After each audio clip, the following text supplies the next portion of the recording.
Good afternoon. Welcome to Coffee with Chase. Today is October the 8th.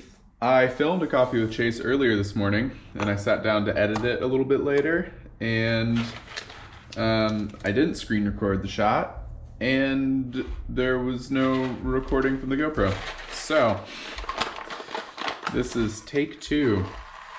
On the previous shot, no, 11 grams left. So we're done with the Huck coffee. I will tell you that from the shot this morning, I finally got that sweetness out of it that I was looking for by turning the temperature down to 96 degrees Celsius for the pre-infusion. And I was super happy with that, but it still had a little more acidity than I really wanted. So my next plan was to lengthen the shot time by a bit. And I was excited to try that, but with 11 grams left, we are unable to, which means we're gonna get into a new coffee today. So this is a anaerobic natural processed coffee from Nicaragua, roasted by Tinker. Tinker is a local roastery here to Indianapolis, and I really like what they do. They have kind of got me on a hook because they do like a text to purchase service where like every 2 weeks they'll text me and they'll be like, Chase, we've got this new coffee. It's this anaerobic natural from Nicaragua. This is the price. How many bags do you want? And I'll text them one and they will automatically charge my card and it's at my doorstep the next day. It's just so easy. It's almost concerning. So that's, I guess, the coffee that we're gonna break into next. Typically when I have an awkward amount of coffee left over, like this 11 grams, if I try to blend it into a shot of espresso, I'll kind of have a tough time because it will kind of negatively impact my ability to dial in for the future.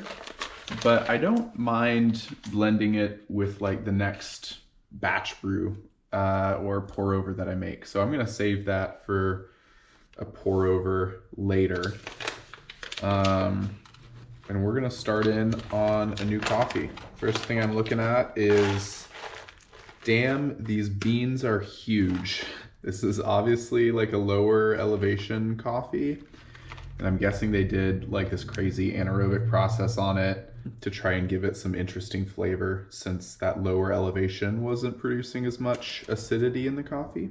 That tells me that this coffee is probably going to be a bit less dense and almost like I'm going to have to treat it like a darker roast. Even though this is like looking at it, it looks pretty medium roast.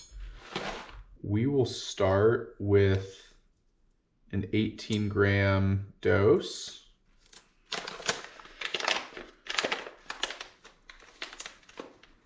We'll go grind size of 10.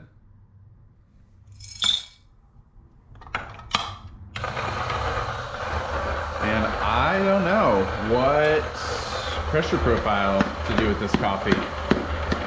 I've definitely enjoyed trying new profiles during this series, and I feel like I've gotten to know the blooming profile a lot better by holding myself to trying that. So let's see.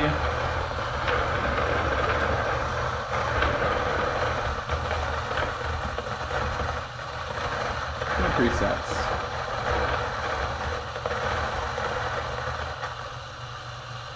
Advanced spring lever. Adaptive. Actually, you know what? I would like to try the Jonathan Gagne adaptive profile. This one's really interesting. This profile was made by Jonathan Gagne. He's an astrophysicist from Canada who's really interested in coffee. He wrote a book called The Physics of Filter Coffee, where he goes through all of the physics of filter coffee. I mean, yeah, it's pretty self-descriptive. And he made this pressure profile that's intended to adapt as the shot goes on, despite imperfections in your grind size or puck prep, to pull the best shot possible. And here, I'll read off that description for us. More forgiving evolution of Scott Rao's blooming profile, designed to produce tasty espressos for a wide range of grind settings, accomplished by two main features. The blooming stage declines from 4 bar to 2 bar. The blooming time is dictated by grind size and ensures more consistent puck resistance. An adaptive pressure phase based on flow rate evolution. When resistance is lower, pressure declines. If resistance is higher, pressure increases. Best used with a flat burr grinder. I am using conical and light roasts. For darker roasts, consider temps 84 to 86 Celsius and increase the exit pressure to enable a shorter bloom. Note, conical burrs can use higher temperatures. 20-gram dose with a ratio of 1 to 2 to 1.5 produces shot times 25 to 45 seconds. So a lot of what we're gonna do here is not ideal for this profile. Number one, we're using a conical burr grinder.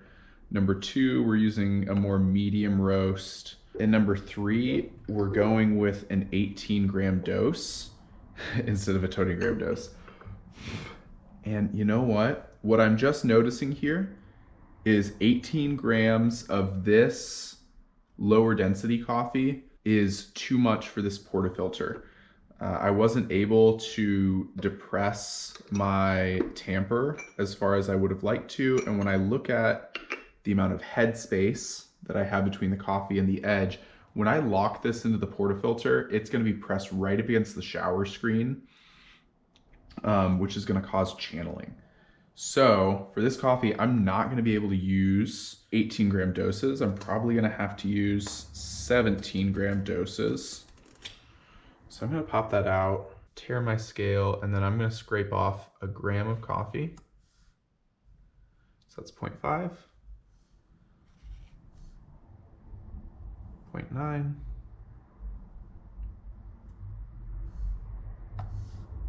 okay, 0.1.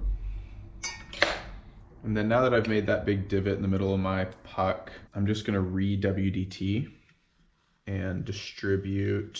Dang, there's a lot to talk about. This is gonna be a longer video than the past few have been.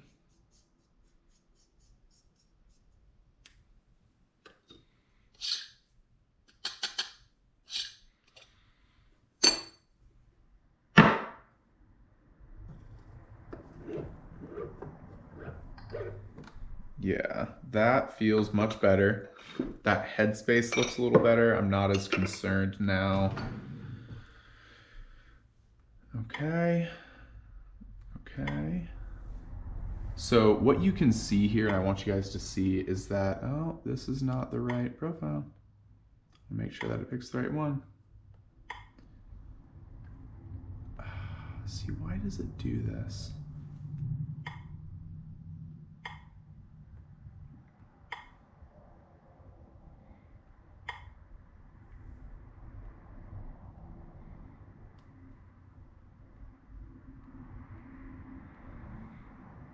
I'm confused.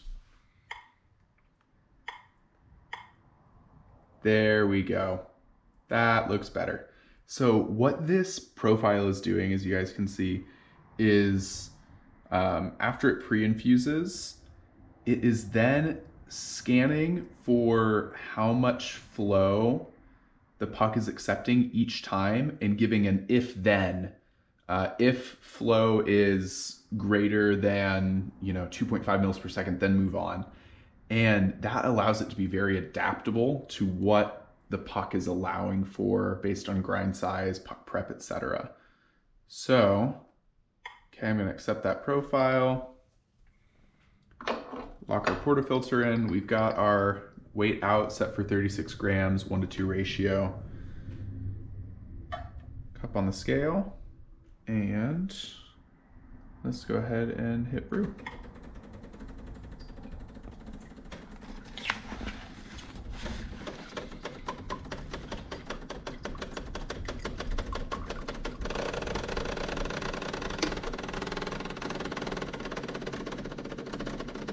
Okay, flow goes straight up to 4 mils per second. Pretty low pressure. Grams out is going well.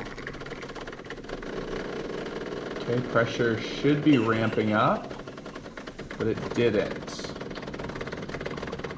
Interesting. Flow ramped up quite a bit, but pressure did not.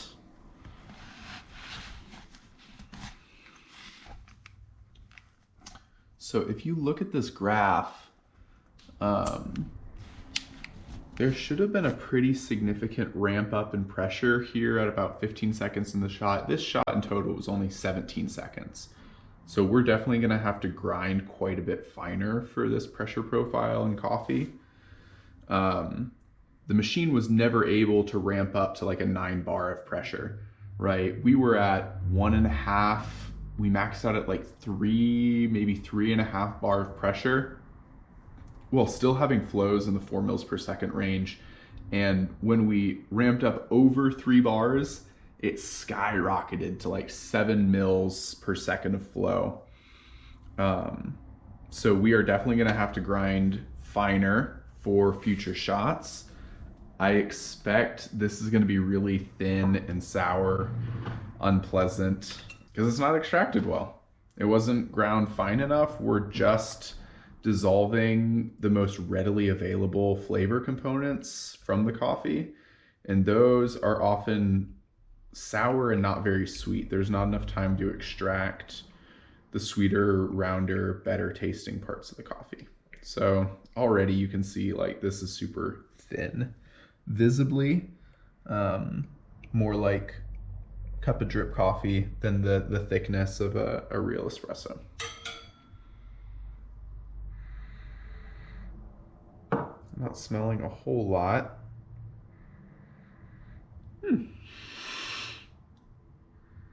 Maybe a little bit floral. Definitely smells like an anaerobic coffee when I agitate it a bit more. Okay, cheers.